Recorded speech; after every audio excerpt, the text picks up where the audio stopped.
할렐루야. 2022년 6월 20일 월요일 아침 기도회를 시작하겠습니다. 오늘도 주님의 귀한 말씀을 묵상하고 또 기도함으로 복된 하루를 시작하는 우리 성도님들 되시기 바랍니다. 오늘 하나님의 말씀은 구약성경 사무엘상 27장 1절부터 28장 2절까지의 말씀입니다. 다윗이 그 마음에 생각하기를 내가 후일에는 사울의 손에 붙잡히리니 블레셋 사람들의 땅으로 피하여 들어가는 것이 좋으리로다. 사울이 이스라엘 온 영토 내에서 다시 나를 찾다가 단념하리니 내가 그의 손에서 벗어나리라 하고, 다윗이 일어나 함께 있는 사람 600명과 더불어 가드왕 마옥의 아들 아기스에게로 건너가니라. 다윗과 그의 사람들이 저마다 가족을 거느리고 가드에서 아기스와 동거하였는데, 다윗이 그의 두 아내 이스라엘 여자 아히노암과 나발의 아내였던 갈멜 여자 아비가일과 함께하였더니, 다윗이 가드에 도망한 것을 어떤 사람이 사울에게 전하매 사울이 다시는 그를 수색하지 아니하니라. 다윗이 아기스에게 이르되 바라건대 내가 당신께 은혜를 입었다면 지방 성읍 가운데 한 곳을 내게 주어 내가 살게 하소서. 당신의 종이 어찌 당신과 함께 왕도에 살리이까 하니, 아기스가 그날의 시글락을 그에게 주었으므로 시글락이 오늘까지 유다 왕에게 속하니라. 다윗이 블레셋 사람들의 지방에 산 날수는 1년 4개월이었더라. 다윗과 그의 사람들이 올라가서 그술 사람과 기르스 사람과 아말렉 사람을 침노하였으니 그들은 옛적부터 술과 애굽 땅으로 지나가는 지방의 주민이라. 다윗이 그 땅을 쳐서 남녀를 살려두지 아니하고 양과 소와 나귀와 낙타와 의복을 빼앗아 가지고 돌아와 아기스에게 이르매, 아기스가 이르되 너희가 오늘은 누구를 침노하였느냐 하니, 다윗이 이르되 유다 네겝과 여라무엘 사람의 네겝과 겐 사람의 네겝이니이다 하였더라. 다윗이 그 남녀를 살려서 가드로 데려가지 아니한 것은 그의 생각에 그들이 우리에게 대하여 이르기를 다윗이 행한 일이 이러하니라 하여 블레셋 사람들의 지방에 거주하는 동안에 이같이 행하는 습관이 있었다 할까 두려워함이었더라. 아기스가 다윗을 믿고 말하기를 다윗이 자기 백성 이스라엘에게 심히 미움을 받게 되었으니 그는 영원히 내 부하가 되리라고 생각하니라. 그때에 블레셋 사람들이 이스라엘과 싸우려고 군대를 모집한지라. 아기스가 다윗에게 이르되 너는 밝히 알라. 너와 네 사람들이 나와 함께 나가서 군대에 참가할 것이니라.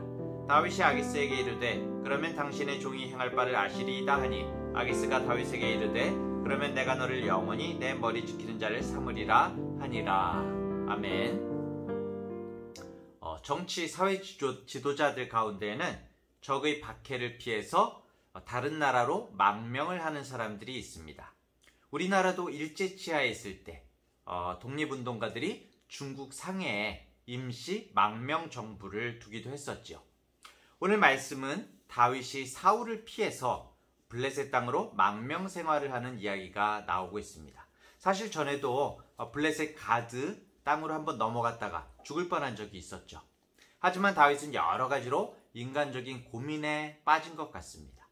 다윗이 2번이나 사울에게 은혜를 베풀었죠. 목숨을 살려줬고 그랬지만은 모든 것을 하나님께 맡겼지만 자기 자신의 상황이 변한 것이 없거든요.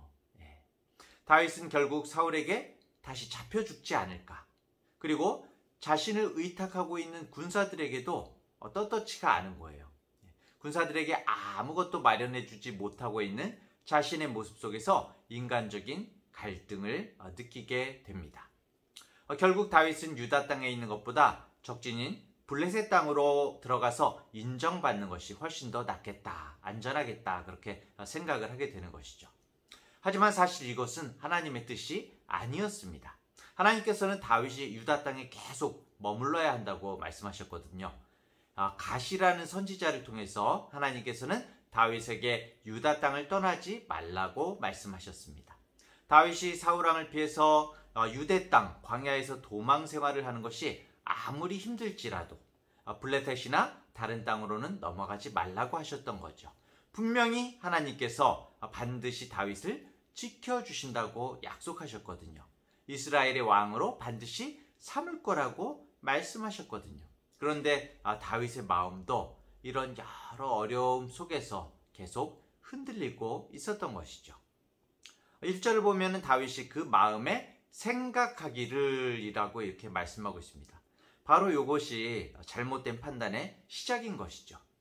다윗은 이전에 어려움이 있을 때마다 어땠습니까? 하나님께 기도하고 대화하고 여쭈어 보았거든요. 근데 이번에는 하나님과의 대화와 어떤 기도로 나아가지 않고 자신의 독단적인 생각, 그 마음에 생각하기를로부터 시작이 되고 있는 것입니다. 결국 다윗은 부하들을 데리고 블레셋 가드왕 아기스에게 건너가게 되죠.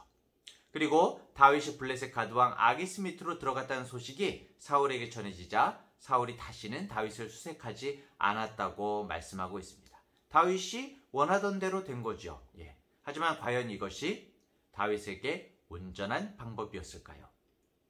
7절을 보면은 다윗이 블레셋 사람들의 지방에 산 날수는 1년 4개월이었더라 이렇게 말씀하고 있습니다. 사실 다윗이 블레셋 땅에서 1년 4개월 동안을 이 사울을 피해서 망명 생활을 한 것이 몸은 좀 편했을지 몰라도 하나님을 섬기는 영적인 교제, 하나님의 음성을 듣고 순종하는 측면에서는 완전히 바닥을 친 거였습니다. 단절된 상태였던 거죠. 어찌 보면 다윗은 신앙적으로 완전히 바닥에 떨어진 거였죠. 그렇다면 다윗의 어떤 구체적인 삶의 모습은 어땠습니까? 8절과 9절을 보면 다윗과 그의 사람들이 올라가서 그술 사람과 기르스 사람과 아말렉 사람을 침노하였으니 그들은 옛적부터 술과 애굽 땅으로 지나가는 지방의 주민이라. 다윗이 그 땅을 쳐서 남녀를 살려두지 아니하고 양과 소와 나귀와 낙타와 의복을 빼앗아 가지고 돌아와 아기스에게 이르매 이렇게 말씀하고 있습니다. 다윗이 블레셋 땅에서 보내는 시간 동안 물질적으로 굉장히 많은 수확을 거두었을 것 같습니다. 사실 유대 광야에서 고생하면서 춥고 배고프게 살다가 이제 살만해진 거죠. 정말 그 고생을 보상받으려는 듯이 마치 한 풀이라도 하는 것처럼 온갖 민족들을 공격해서 재물을 모으는 모습입니다. 그런데 물론 다윗이 부하들과 함께 습격한 그슬 사람 그리고 기르스 사람 아말렉 사람들이 때로는 이스라엘에 해를 끼친 적이 있는 사람들이기는 하지만 지금 현재 실질적으로는 이해관계가 없거든요. 거기다가 하나님께서도 이들을 치라는 말씀이 없었습니다. 결국 지금 다윗은 그저 자신보다 약한 사람들을 공격해서 약탈하고 있을 뿐이지 명분이 없는 삶을 살고 있는 것이죠. 성경만을 보자면 사실 다윗이 누구를 먼저 죽이고 빼앗은 적은 없었거든요. 그런데 이유와 상황이 어떻든지 간에 오늘 이 구절들만을 보자면 다윗은 자기 자신의 욕망을 위해서 빼앗고 움켜쥐는 그런 삶을 살아가고 있는 것입니다. 그뿐만이 아니죠. 다윗이 이방 사람들을 죽이고 재물을 빼앗은 후에 10절에 보면은 아기스가 이르되 너희가 오늘은 누구를 침노하였느냐 이렇게 물어보니까 다윗이 이르되 유다 네겝과 여라무엘 사람의 네겝과 겐 사람의 네겝이니이다 하였더라 이렇게 말하고 있습니다. 이유야 어떻든지 간에 지금 다윗이 아기스에게 거짓말을 하고 있는 거죠. 떳떳지가 않습니다. 이방 사람들을 죽이고도 아기스가 완전히 안심할 수 있도록 내가 같은 동족 유다 계열 그리고 그 인근 사람들을 죽이고 빼앗았다라고 그렇게 거짓말을 하고 있는 것이죠. 내가 유다를 공격할 정도로 이제 내 마음이 완전히 블레셋으로 돌아섰습니다. 안심하십시오. 이렇게 보여지게 하고 있는 것이죠. 결국 오늘 본문을 우리가 눈 씻고 아무리 찾아봐도 하나님의 이름도 없고 그분의 마음을 느껴볼 여지가 없는 것입니다. 오로지 다윗의 생각, 계획대로 일들이 진행되고 있는 것이죠. 오직 그런 노래가 있죠. 시편의 노래. 오직 주만이 나의 산성, 나의 구원, 나의 요새이시니 이렇게 고백했던 다윗의 모습은 전혀 나타나지 않고 있습니다. 오늘 다윗은 자신의 능력과 판단 그리고 자신의 생각만을 신뢰하는 그런 모습인 것이죠. 사실 지금 자신의 전왕 누구죠? 사울왕. 사울도 하나님과 함께하지 않고 자신의 판단으로 살았기 때문에 하나님께 버림을 받았잖아요. 오늘 본문의 다윗이 사울과 다른 점이 과연 무엇이겠습니까? 성도 여러분, 하나님을 배제하고 자신의 생각에만 근거한 그런 삶은 거짓과 두려움으로 우리를 빠져들게 합니다. 다윗의 말년에 어떻게 됩니까? 하나님께서 다윗에게 말씀하시잖아요. 제가 성전을 하나님 앞에 짓겠습니다 했을 때 역대상 22장 8절을 보면 여호와의 말씀이 내게 임하여 이르시되 너는 피를 심히 많이 흘렸고 크게 전쟁하였느니라. 네가 내 앞에서 땅에 피를 많이 흘렸은즉 내 이름을 위하여 성전을 건축하지 못하리라. 이렇게 말씀하셨거든요.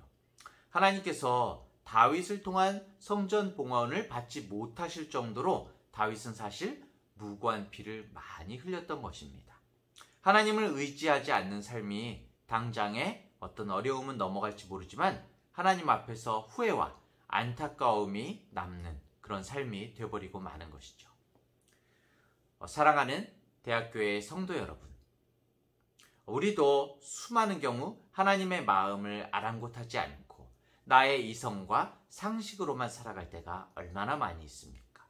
하나님의 이름과 능력은 배제하고 정말 금방 지나가는 나의 생각이나 욕심, 신념에 사로잡혀서 살고 있지는 않습니까? 나의 판단이 옳다고 고집하면서 하나님을 내 삶에서 완전히 잊어버리고 배제한 채 살아가고 있지는 않습니까? 믿음으로 골리앗을 때려잡았던, 때려 눕혔던, 돌로 맞췄죠. 돌로 맞춰서 눕혔던 용기, 그 하나님을 의지하던 다윗의 모습은 과연 어디로 간 것입니까? 다윗이 하나님의 말씀을 떠나서 자기 생각을 따라 행동한 결과가 바로 이런 것입니다. 다윗처럼 젊었을 때는 하나님을 뜨겁게 믿다가도 나이가 들면서 점점 현실과 타협을 하고 신앙을 잃어버리고 하나님을 잃어버리고 살아가는 사람들이 우리 주위에 얼마나 많이 있습니까? 현실과 타협하면서 많은 것을 얻었지만 하나님과의 관계, 신앙은 그 물질과 여러 내가 세상에서 얻은 것들에 짓눌려서 없어지고 마는 것이죠. 사랑하는 우리 성도님들, 하나님의 마음에 합한 사람인 다윗도 하나님과의 영적인 관계가 멀어져서 하나님을 제대로 섬기지 못했을 때 그의 삶 역시 사람을 사랑하고 섬기는 것이 아니라 약탈과 거짓의 삶을 살아갈 수밖에 없었습니다. 이렇게 우리 삶의 바른 방향은 하나님과의 영적인 관계로부터 뻗어나는 것이죠. 오늘 이 하루도 하나님과의 영적인 바른 관계 가운데 사시기를 간절히 바랍니다. 오늘 우리가 정말 예기치 못한 수많은 상황에 부딪힐 것입니다. 맞닥뜨릴 것입니다. 그 숨 돌릴 틈도 생각할 여지도 주지 않는 그때에 우리는 하나님 앞에 반응해야 됩니다. 하나님께 물어야 됩니다. 그때 우리의 믿음이 드러나는 것이죠. 그때 진실하게 그 짧은 순간에 하나님을 바라보고 성령님께 의지하여서 내가 무엇을 해야 하는지를 하나님께 묻고 주님께 순종하면서 나아가는 우리 모든 성도님들 되시기를 간절히 축원합니다. 기도하겠습니다. 하나님 아버지, 믿음의 사람 다윗도 하나님과의 영적인 관계가 멀어져서 하나님을 온전히 섬기지 못했을 때 그의 삶 또한 하나님을 섬기는 삶이 아니라 약탈과 거짓의 삶을 살아갈 수밖에 없었음을 오늘 말씀을 통해서 보게 됩니다. 하나님, 오늘 이 하루도 정말 우리로 하여금 하나님과의 영적인 바른 관계 가운데 살게 하시며 우리가 만나는 사람들을 섬기며 살아갈 수 있도록 인도하여 주옵소서. 저희들의 알량한 판단과 사고를 의지하는 삶이 아니라 오직 구원의 근원 되시는 주님만을 의지하도록 주님 인도하여 주시옵소서. 우리의 유일한 힘이 되시는 예수 그리스도의 이름으로 기도합니다. 아멘.